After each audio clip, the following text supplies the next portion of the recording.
kasukunze ndabye ebintu Mikolo waliwo lumu omugole yali musajja nga ayagala nnyo maama we taata we nangamba nti gwe musiko nze byonna byokola tokkiriza mukyala wange kwogera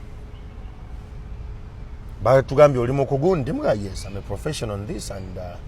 we're going to have a good day nangamba byonna byokola tokkiriza mukyala wange okola ki okwogera njogera n'omugole mugambo wa taata wangambye nti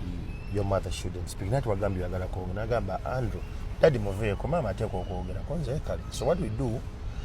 you want your speech to come first or weyagala eggwe nagamba nze njagala speech yange yeba esembayo nga kirina pros and cons but if that's what you want you're the client nga taata gy'ayogeraawo ng'amala okwogera ng'atuula naye nga maama omulabira ddala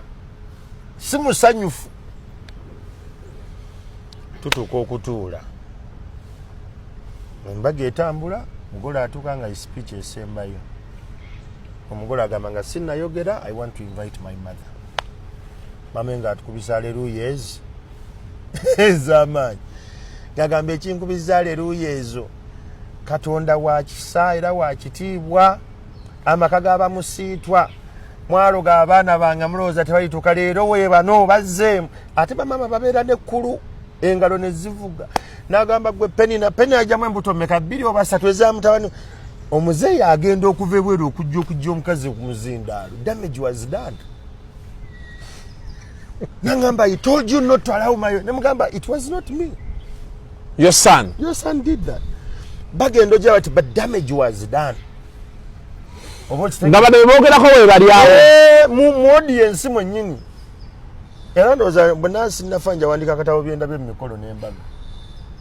lumu nasanga ko best man nga ali ku mugolo omukyala bino bagamba bagende bakyuse nga tavaayo iyo mbuzi ya lulala but the whole sequence y'Emikolo kyetubulamu mu Uganda is professionalism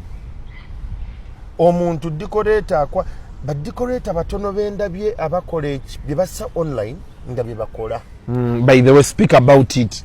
ekintu ekyasinze okubeera expensive mu Uganda today mu Mikolo is decoration waliwo embaga gye naliko decoration nga ali mu bukadde 140 140 million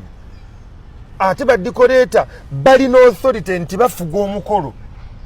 bakola bwe bagadde ku lunaku lwe batuusa olw'omukolo ne batafayo ba client agenda omugole n'atwala talina na kyakola